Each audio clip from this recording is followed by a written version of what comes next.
Hi, എന്നാൽ നമുക്ക് വലിയ മെനക്കേടില്ലാണ്ട് പെട്ടെന്ന് ഉണ്ടാക്കാൻ പറ്റുന്ന ഒരു കുഴലപ്പത്തിൻ്റെ റെസിപ്പി നോക്കാം കേട്ടോ.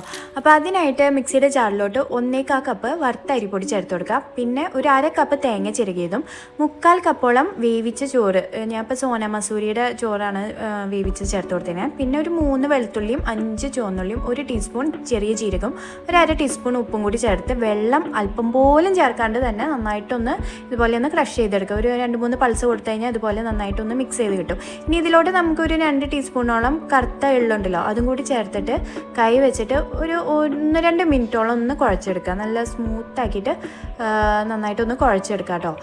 ഇനി ഇതാ നമ്മുടെ സംഭവം ഇവിടെ റെഡി ആയിട്ടുണ്ട്. ഇനി നമുക്കിതൊന്ന് പരത്തി നമ്മൾ ചെറിയ സൈസ് കുഴലപ്പാണ് ഉണ്ടാക്കുന്നത്. നമ്മൾ പൂരിക്കൊക്കെ ഉണ്ടാക്കുന്ന ആ ഒരു ചെറിയ സൈസ് ബോൾ എടുത്തിട്ട് കയ്യിൽ വെച്ചിട്ട് ഒന്ന് ഉരുട്ടി കൊടുത്തിട്ട് നമുക്കിതിനി പരത്തി റൗണ്ട് ഷേപ്പ് ആക്കി എടുക്കണം. അപ്പോൾ അതിനായിട്ട് ചപ്പാത്തി പലകയുടെ മുകളിൽ ഞാൻ ഇതുപോലെ ഒരു പ്ലാസ്റ്റിക് ഷീറ്റ് വിരിച്ച് എടുത്തിട്ട് അതൊന്ന് കവർ ചെയ്തിട്ട് ആദ്യം തന്നെ ഒരു പ്ലേറ്റ് വെച്ചിട്ട് ഒന്ന് പ്രസ് ചെയ്ത് കൊടുക്കുന്നുണ്ട്. ആ ഒരു റൗണ്ട് ഷേപ്പ് കറക്റ്റായിട്ട് കിട്ടാൻ വേണ്ടിയിട്ടാണ് കേട്ടോ. അതിനുശേഷം നമുക്ക് ഒരു റോളർ വെച്ചിട്ട് നന്നായിട്ടൊന്ന് പരത്തി കൊടുക്കുക. അപ്പോൾ നമ്മൾ പൂരിയൊക്കെ ഉണ്ടാക്കുന്ന ആ ഒരു തിക്നെസ്സിലാണ് പരത്തിയെടുക്കുന്നത്.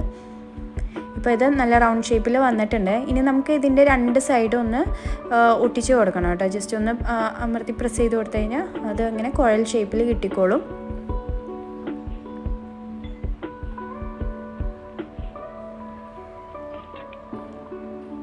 അപ്പോൾ അത് ഇത്രയേ ഉള്ളൂ പരിപാടി. ഇനി ഇതുപോലെ നമ്മളെ എല്ലാ ബോളുകളും ഇതുപോലെ ഒന്ന് ഉരുട്ടി കുഴൽ ഷേപ്പിൽ ആക്കി എടുത്തു കഴിഞ്ഞാൽ നമ്മുടെ കുഴലപ്പത്തിൻ്റെ പകുതി പണി കഴിഞ്ഞു കേട്ടോ.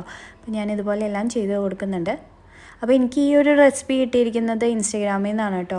അതിലൊരു 1 മില്യൺ വ്യൂസ് ഉള്ള ഒരു റീലിൽ നിന്നാണ് എനിക്ക് ഒരു റെസിപ്പി കിട്ടിയത്.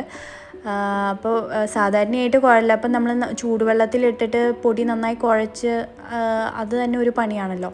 അപ്പോൾ അങ്ങനെ ആക്കുന്നതിലും ഭേദം മിക്സിയിൽ തന്നെ നന്നായിട്ടൊന്ന് പൾസ് ചെയ്തിട്ട് കുഴച്ചെടുത്തപ്പോൾ പെട്ടെന്ന് തന്നെ ഈ ഒരു പരിപാടി തീരുകയും ചെയ്തു. അപ്പോൾ കുഴലപ്പമൊക്കെ കഴിക്കാനായിട്ട് എല്ലാവർക്കും ഇഷ്ടമാണല്ലോ. അപ്പോൾ ഈ ഒരു റെസിപ്പി ഒന്ന് ട്രൈ ചെയ്ത് നോക്കിയോളൂ കേട്ടോ. അപ്പോൾ ഞാനിത് സ്വീറ്റ് കുഴലപ്പം, വിളയിച്ച കുഴലപ്പമായിട്ടാണ് ഉണ്ടാക്കുന്നത്.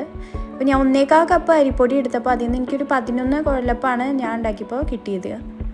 ഇനി നമുക്കിതൊന്ന് ഫ്രൈ ചെയ്തെടുക്കണം. അപ്പോൾ വെളിച്ചെണ്ണയിലാണ് ഫ്രൈ ചെയ്യുന്നത്. അപ്പോൾ വെളിച്ചെണ്ണ ചൂടാക്കാൻ വെച്ച നേരം കൊണ്ട് ഞാൻ പറഞ്ഞു വിളയിച്ച കുഴലപ്പമാണ് എനിക്ക് കഴിക്കാൻ കൂടുതൽ താല്പര്യം. അപ്പോൾ അതിനായിട്ട് ഞാൻ ഒരു 5 ടേബിൾ സ്പൂണോളം ഷുഗറും പിന്നെ ഒരു 1/2 കപ്പ് വെള്ളവും ഒരല്പം ഏലക്കയും കൂടി ചേർത്ത് അതവിടെ ഷുഗർ സിറപ്പ് ആക്കാൻ വെച്ചിട്ടുണ്ട്. അതിൻ്റെ ഇടയിൽ നമുക്ക് നമ്മുടെ കുഴലപ്പം ഇങ്ങനെ ഓരോന്നായിട്ട് ഫ്രൈ ചെയ്തെടുക്കാം. അപ്പോൾ ഹൈ ഹീറ്റിൽ തന്നെ വെച്ചിട്ടാണ് കേട്ടോ ഇത് ഒന്ന് ഫ്രൈ ചെയ്തെടുക്കുന്നത്. ബ്രൗൺ ഷെയ്ഡ് വന്നപ്പോൾ നമ്മളത് ഓരോന്നെടുത്ത് മാറ്റുകയാണ്. നമ്മളിത് തീയൊന്നും കുറച്ച് വെക്കേണ്ട കാര്യമില്ല. അങ്ങനെ 3 എണ്ണം വെച്ച് ഞാനിങ്ങനെ ഓരോന്നായിട്ട് ഫ്രൈ ചെയ്തെടുക്കുന്നുണ്ട്. അപ്പോൾ നമ്മുടെ 11 കുഴലപ്പം നല്ല ബ്രൗൺ ഷെയ്ഡിൽ വന്നിട്ടുണ്ട്. ഇനി നമുക്ക് നമ്മുടെ ഷുഗർ സിറപ്പ് റെഡി ആയിട്ടുണ്ട്. നമ്മൾ ഒരു 1 സ്ട്രിങ് കൺസിസ്റ്റൻസിയിലാണ് എടുക്കേണ്ടത്. ഇനി നമ്മുടെ കുഴലപ്പത്തിലോട്ട് ഈ ഒരു ഷുഗർ സിറപ്പ് ഒന്ന് ആഡ് ചെയ്ത് കൊടുക്കുക. നന്നായിട്ടൊന്ന് മിക്സ് ചെയ്ത് കൊടുക്കുക. ഇനി ഇത് ഒട്ടി പിടിക്കാണ്ടിരിക്കാനായിട്ട് ഞാനൊരു ബട്ടർ ഷീറ്റിലോട്ട് ഇത് ഓരോന്ന് സെപ്പറേറ്റ് ചെയ്ത് വെച്ച് കൊടുക്കുന്നുണ്ട്. ഒരു 3-4 മിനിറ്റിൻ്റെ ഉള്ളിൽ തന്നെ ഷുഗർ നന്നായിട്ട് കോട്ട് ചെയ്തിട്ട് സംഭവം സെറ്റായിട്ടുണ്ടാവും.